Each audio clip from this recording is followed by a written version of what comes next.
Hello everyone.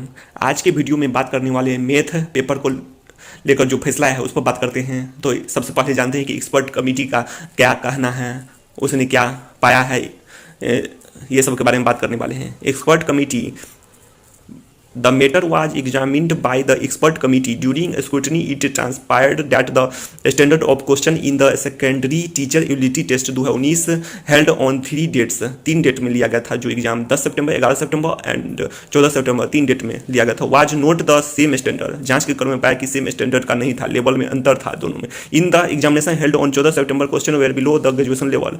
Graduation level से नीचे का था 14 सितंबर को जो हुआ था। But in the examination held on 10 September and 11 September, the standard of question was not only above the intermediate level, but almost all the questions were of a competitive level and even of graduation and post-graduation level. Realizing the fact that the questions were above intermediate level, the respondents have decided to discard those questions detailed in paragraph 7 of the counter affidavit.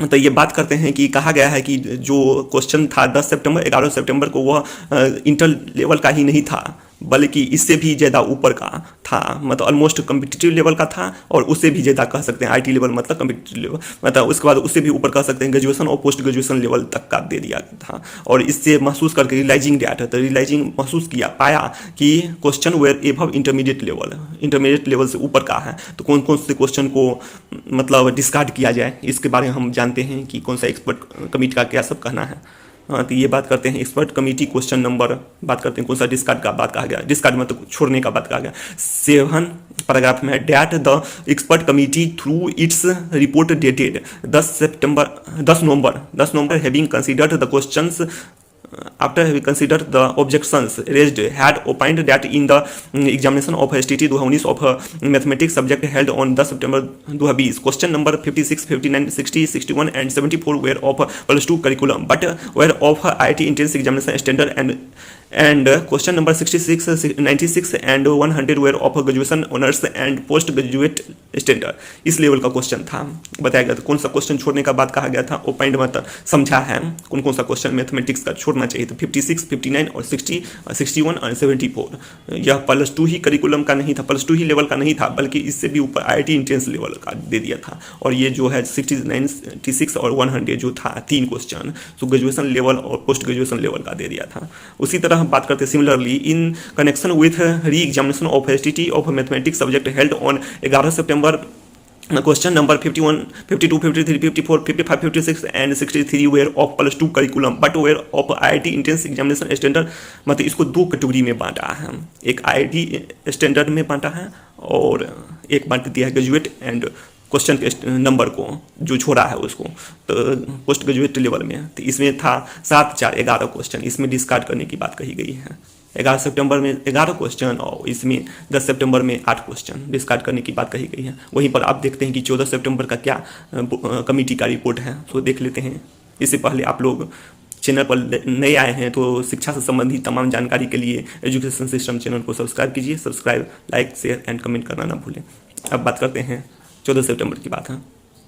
Court का क्या है, court से पहले हम बात कर लेते हैं कि कमेटी का क्या रिपोर्ट है। And in connection with the re examination of STT of mathematics subject held on 14 September the expert committee had opined that the questions asked therein were below the graduation standard. Graduation standard से नीचे का है, यह पाया है, यह समझा है।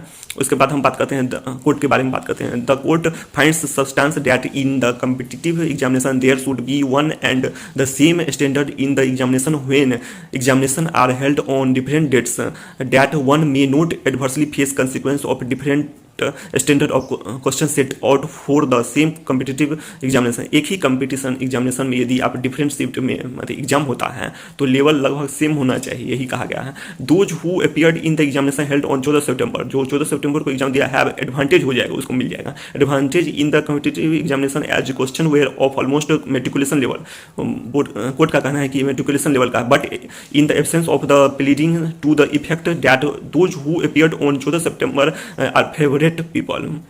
ये सब नहीं होना चाहिए, वही बात कहा गया है। The court is not inclined, फिर इसमें वही बात कह दिया गया, not inclined to interfere with the result of examination. मतलब इसमें भी कोर्ट इंटरफेयर नहीं कर सकता है कुछ भी रिजल्ट के मामले में। नॉर्मलाइजेशन का बात कर लेते हैं। सबसे पहले देखते हैं कि क्या है। हाउ एवर कोर्ट का कहना है the board is required to formulate a policy. जब ये पॉलिसी फॉर्मुलेट करने का कोर्ट बात करता है तब समझ जाना चाहिए, हम लोग भी समझ जाना चाहिए कि क्या होने वाला है, normalisation.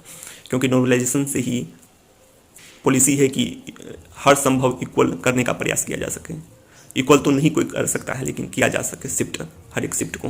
So that in the competitive examination held on different dates standard should be one and the same so that a candidate may not suffer on account of different standard of question framed and asked on different dates of examination. The board should evolve a mechanism of internal so that in future there may not be repetition of such situation like the instant one where on different dates question were of him। मतलब क्या कहा गया कि evolve करे, शामिल करे mechanism of internal moderation का, कि यह जो बात हुई है यह दोबारा भविष्य में रिपीट नहीं हो सके। मतलब एक ही एग्जाम में अलग अलग शिफ्टों में लेवल में इतना अंतर, किसी में मेट्रिकुलेशन लेवल का तो किसी में पोस्ट ग्रेजुएशन लेवल या कम्पिटिटिव एग्जाम जैसे आईटी लेवल तक का, ऐसा नहीं होना चाहिए। वही कहा गया है इसमें भी।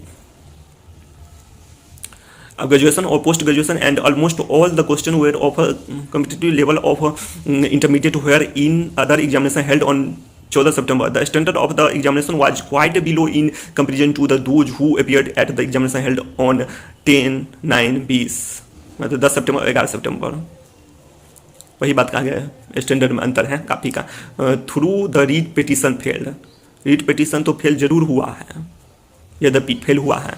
This writ petition is eye opener for the Bihar school examination board. लेकिन यह रीट पिटीशन बिहार बोर्ड को आँख खोलने वाला है, के लिए आँख खोलने वाला बात है, क्योंकि स्टैंडर्ड में काफ़ी अंतर था।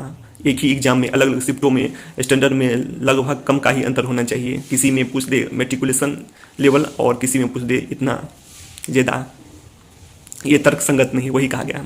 The court hope and trust that henceforth while holding examination on different dates the board will to the mechanism of moderation so that no person shall suffer on account of different standard of questions set out for examination held on different dates for the same examination. The board shall religiously follow this guideline in all its future examination। यही कहा गया है। और उसके बाद करते हैं finally क्या हुआ है। The writ application stands disposed of, application को डिस्पोज्ड कर दिया गया, पिटीशन जो था रीट पिटीशन। लेकिन बिहार बोर्ड के लिए कंक्लूजन ये हुआ कि आंख खोलने वाला था, लेवल में ऐसा इंटरनल मैकेनिज्म डेवलप करें कि भविष्य में ऐसा नहीं हो सके, यही है कंक्लूजन। और स्टैंडर्ड में इतना अंतर नहीं होना चाहिए, किसी में पोस्ट ग्रेजुएशन लेवल तक का और कम्पिटिटिव जैसे आईटी लेवल तक का, और किसी में मेट्रिकुलेशन लेवल तक का, ऐसा वही सब बात कोर्ट बताया है। अब बात करते हैं हाँ एजुकेशन, शिक्षा संबंधी तमाम जानकारी के लिए सब्सक्राइब करें एजुकेशन सिस्टम चैनल को और बेल आइकन को दबा दें।